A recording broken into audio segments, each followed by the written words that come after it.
अस्सलाम वालेकुम दोस्तों। आज हम आपके लिए एक ईमान अफरोज और दिलचस्प कहानी लाए हैं।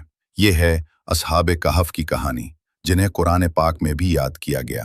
चंद नौजवान, एक चरवाहा और उसका कुत्ता, और एक ऐसा मोजज़ा जिसने दुनिया को हैरान कर दिया। ज़माना कदीम में एक जालिम बादशाह था जो अपनी रियाया से ज़बरदस्ती बुतों की परस्तिश करवाता। जो भी अल्लाह की तौहीद पर ईमान लाता वो सख्त सजाओं का निशाना बनता। इसी शहर में चंद नेक दिल नौजवान रहते थे। वो जानते थे कि एक ही रब है जो ज़मीन और आसमान का खालिक है, लेकिन उनका ये ईमान बादशाह को पसंद ना आया। बादशाह ने धमकी दी, अगर मेरी खुदाई नहीं मानोगे तो तुम्हें कत्ल कर दिया जाएगा। ये सुनकर इन नौजवानों ने फैसला किया कि ईमान बचाने के लिए शहर छोड़ देना ही बेहतर है। वो रात की तारीकी में निकले और जंगल की तरफ बढ़ने लगे। रास्ते में एक चरवाहे से मुलाकात हुई। चरवाहे ने पूछा, ए जवानों, तुम कहाँ जा रहे हो? उन्होंने जवाब दिया, हम अल्लाह के सच्चे बंदे हैं, हम अपने ईमान को बचाने निकले हैं।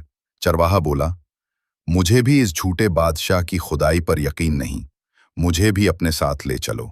चरवाहे के साथ उसका कुत्ता भी था। जब असहाबे कहफ आगे बढ़े तो कुत्ता भी उनके पीछे चलने लगा। नौजवानों ने कहा, ये कुत्ता हमारे साथ ना आए, वरना दुश्मन समझ जाएंगे कि यहाँ कोई छुपा है। लेकिन कुत्ता रुकने को तैयार न था। जैसे अपनी जबान से कह रहा हो, जिस तरह तुम ईमान बचाने निकले हो, मैं भी तुम्हारा साथी हूं। हाँ, ये देखकर सबने उसे भी साथ कर लिया। चलते चलते वो एक पहाड़ी गार तक पहुंचे।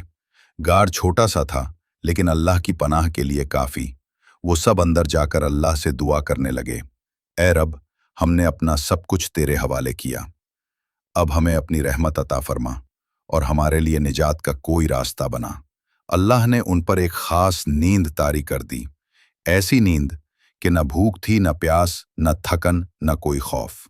चरवाहा भी उनके साथ सो गया और कुत्ता गार के दहाने पर अपने दोनों पंजे फैलाए ऐसे बैठा रहा जैसे कोई पहरेदार हो। यूं लगता था जैसे अल्लाह ने उन्हें एक महफूज हिसार में डाल दिया हो। ये नींद कितने दिन की थी? कुरान बताता है कि वो 309 साल तक सोए रहे। दुनिया बदल गई, बादशाह मर गया, नस्लें बदल गईं, लेकिन असहाबे कहफ को अल्लाह ने अपनी निशानी के तौर पर महफूज रखा। जब वो जागे तो समझे जैसे कल ही सोए थे। चरवाहे और जवान हैरान थे। उन्होंने कहा, चलो शहर जाकर खाना लाते हैं। लेकिन जब वो बाजार पहुंचे तो सब कुछ बदल चुका था। सिक्के पर बादशाह का दूसरा नाम था। लोग नए थे, कोई उन्हें पहचान न सका।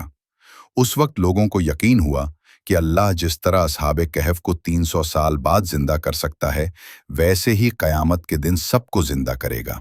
असहाबे कहफ की ये कहानी ईमान वालों के लिए एक अजीम सबक है कि ईमान की हिफाजत सबसे बड़ी दौलत है। चरवाहे की सच्चाई और कुत्ते की वफादारी भी कयामत तक मिसाल बन गई। और ये वाक़या हमें याद दिलाता है कि अगर दिल में अल्लाह की मोहब्बत हो तो अल्लाह अपनी कुदरत से ऐसे मोजज़े दिखाता है जो अक्ल हैरान रह जाए। दोस्तों, ये थी ईमान अफरोज़ कहानी असहाबे कहफ, चरवाहे और कुत्ते की। उम्मीद है आपको पसंद आई होगी। इस वीडियो को शेयर करें ताकि और लोग भी इस सबक आमोज़ वाक़े से फैज़याब हो सकें।